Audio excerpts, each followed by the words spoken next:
To be the best, you have to beat the best. But what if to beat the best, you had to be the best? Abraham Lincoln.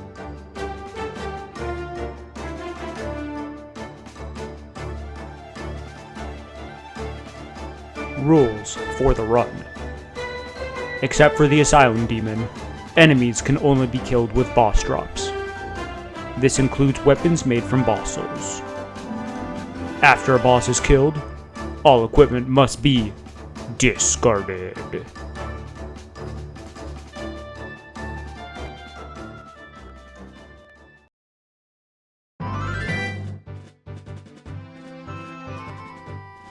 Start off with the Thief class, give yourself an appropriate name, and choose Black Firebombs as your starting gift.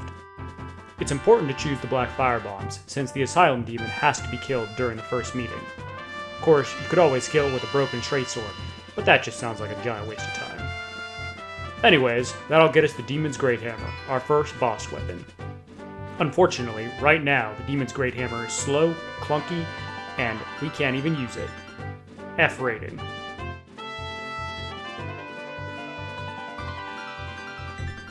The first thing we do once we've reached Firelink is go down to New Londo to take the shortcut to the Valley of the Drakes. Past the Black Knight, and on to the Undead Parish. Hey, did you know that there's sneaky in Dark Souls 1? Eat your heart out, Elden Ring.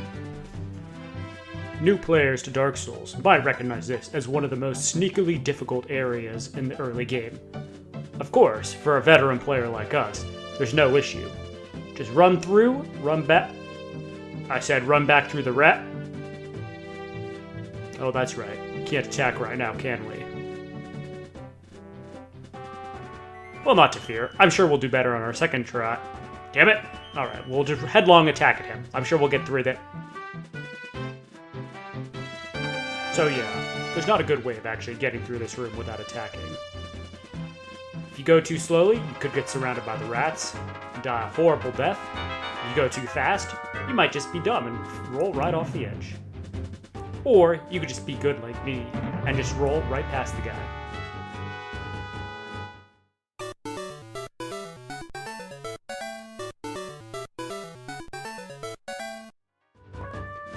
We want to farm the Drake, but that means we have to go backtrack slightly on the Undead Berg. Once we've got the Drake alive and kicking, we can bring him up to the bridge, and from there farm the hollows for 555 souls each go. After an hour or two of farming, we finally have the necessary 50,000 souls. What this allows us to do is get our strength all the way up to 32, which is enough to use the Demon's Great Hammer. With our newfound strength, the rating goes from an F to a C. Be smart.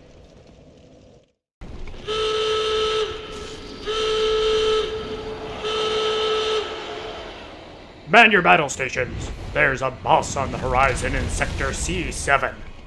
Prepare! Prepare! Alright, so, as I was saying, big, slow, smash. This weapon is not great. It does pack a punch though. We can take massive chunks out of the gargoyle's health, and with that, easily get our second weapon of the run. Just smash off his tail, and the gargoyle tail axe will be ours. The problem is to get the other weapon, we have to kill one of the gargoyles. If we don't get the weapon as the drop from the first gargoyle, there's nothing to it except to embrace the sweet taste of death.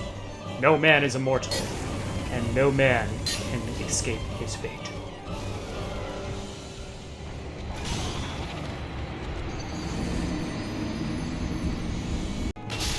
The first drop we get, while not strictly necessary for the run, is the gargoyle weapon. It is a boss drop, so that means, if we want, we do have a piece of armor we can use. The second drop we get is the gargoyle shield. Not a great weapon. And the third drop we get is... all three of them, including the halberd that we want. And what do you know, when we finish the fight off, we get another halberd. Now, we can only use each of these weapons once, but it is funny that you can get them multiple times. The first of these, the axe, is a serviceable weapon with a very strange R2. B. The second of these, A tier. The halberd is an amazing weapon that can carry a player through any normal playthrough.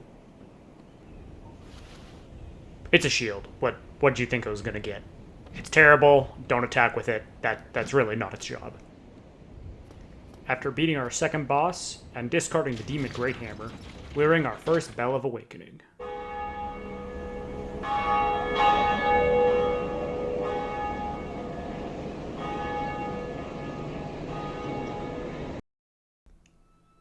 Look at me now, Ma! I'm an egg! We have some errands to do. Let's get that doll and artfully dodge our way past the Black Knight. Kill Lautrec. Don't get yourself killed.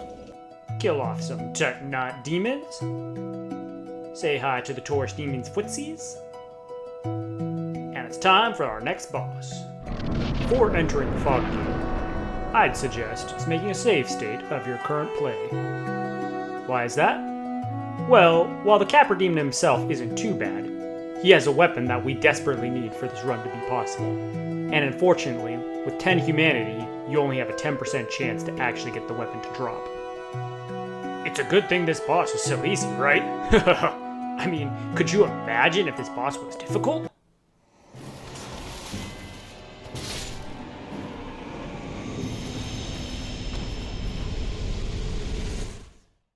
A great success!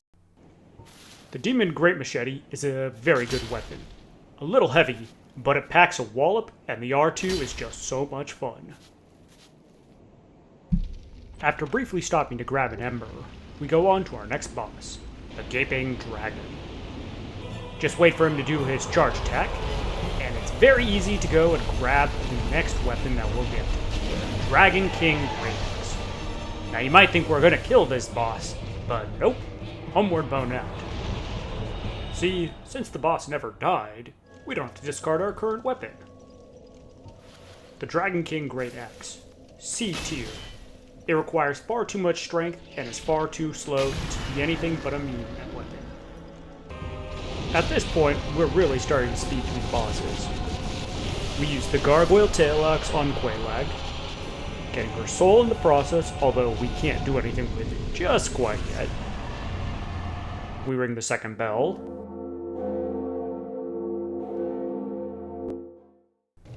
We steal the clothes of a crying boy's dead sister, causing him to freak out and jump off a cliff at us in the process. Did I say the shield was useless earlier? Well, I stand by that. It is really good to knock Ceaseless off the cliff, though. Yes, I know, you can skip the lava by climbing on the rocks. However, I don't want to do that. Do your own run if that's an issue. And with that, the early game is done.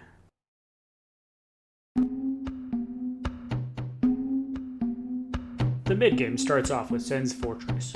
The Demon's Great Machete is easily able to take out the Iron Golem and send him crashing over the edge. With that, the way to Anor Londo is open. Fun fact, Anor Londo is actually the production facility for 70% of the Sunny D that is consumed worldwide yearly. The more you know. With access to Anor Londo, we are finally able to do something with our boss souls. We can get Quelaag's Fury Sword and the Golem Axe. The Golem Axe is slow, but powerful. B tier for any Unga Bunga warrior out there. The Fury Sword is fast, quick, with a good fire attack. Definitely A tier. You might think the next step is to go and fight Owen Ace. We are in Anor Londo after all. However, we have a detour and a date with painting.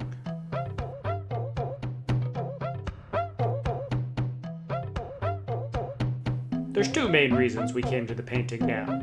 One, we have a lot of boss weapons coming up, which are going to require a lot of stats. Therefore, it makes sense to do a whole lot of soul farming right now. Who art thou? There comes a time in everyone's life when you must perform an arduous task. The second reason we came to the painted world is for Fluffy. Cutting off her tail will give us her dagger. Cutting off her life will give us her soul.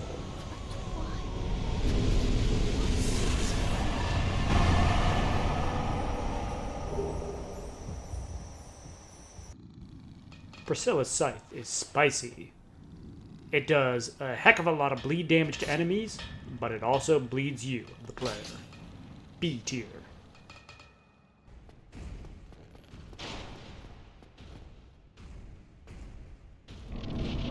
You ever have that dream? No, not getting to play God and Bruce Almighty. Damn, that'd be awesome. I'm talking about the one where you're being chased around the insane asylum by two lunatics. You know, the one where one of them's large and heavy and slow, and the other one likes to just dart around like he owns the place. Oh, and for some reason he's carrying a giant spear? Yeah, I have that dream too. Anyway, back to Dark Souls. ONS isn't that bad of a boss. Normally, all you would have to do is dodge Ornstein's spear attacks, separate him from Smo, and then Ornstein is an easy peasy first kill. But that's not what we're doing here. We want to kill Smo first.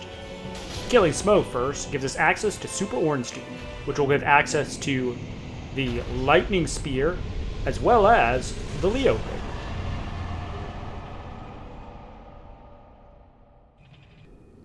This is a great spear.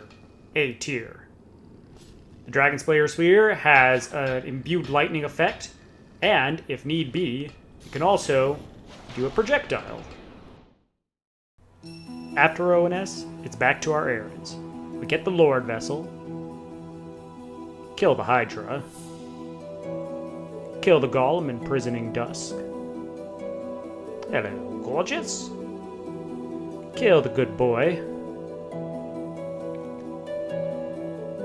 Get the Covenant of Artorias and the Greatsword of Artorias.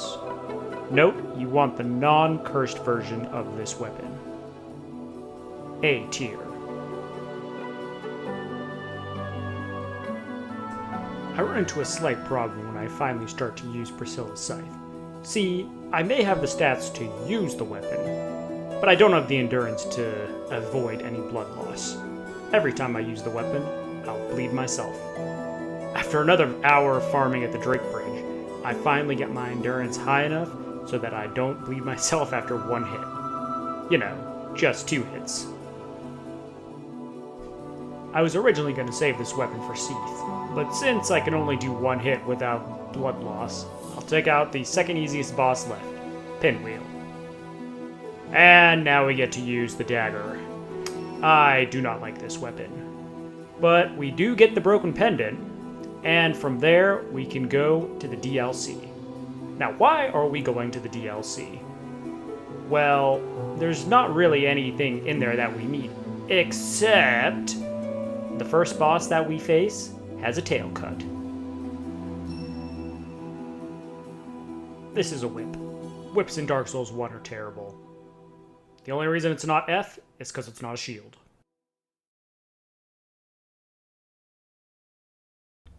At this point, the only thing between us and victory is the 4 lords and Gwyn. Using Priscilla's dagger, we're easily able to take down the Bed of Chaos. Unfortunately, I used the scythe on Pinwheel, so we have to use the whip on Seath. How do you get Seath's tail, you might ask?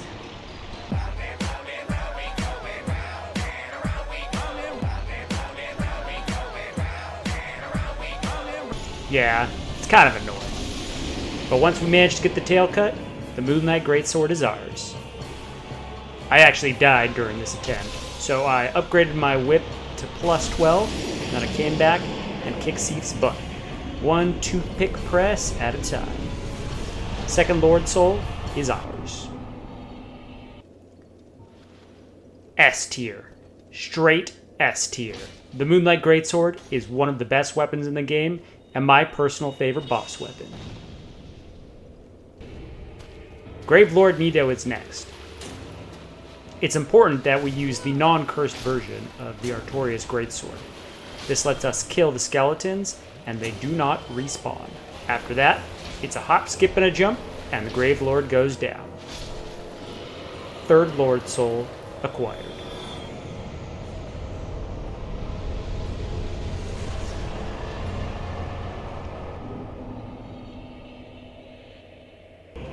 Finally, the 4 kings are left.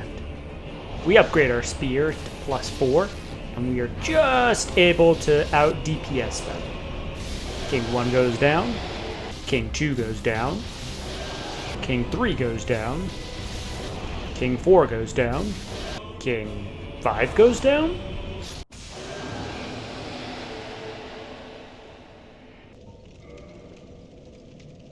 After filling the Lord Vessel with the 4 Lord Souls, we are granted access to the kiln of the First Flame and the fulfillment of our quest.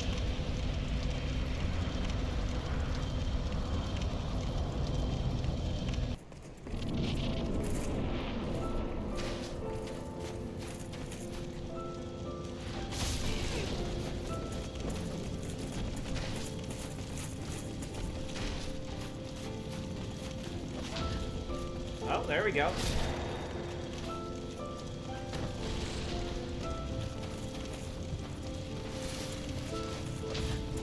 Nice.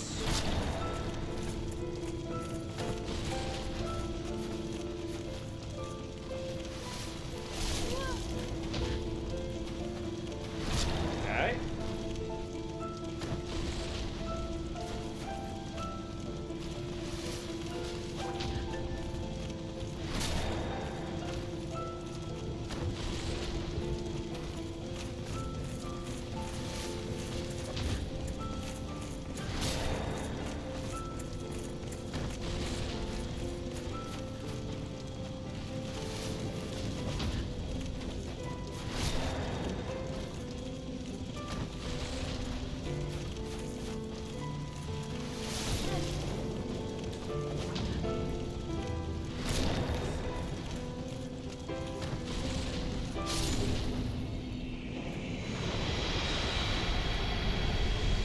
I thought we were going to be here a lot longer than that.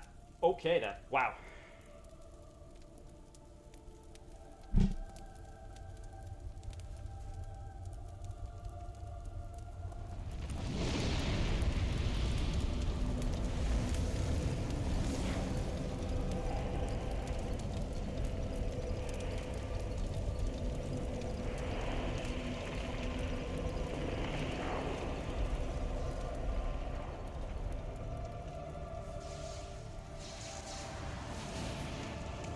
Relink the flame.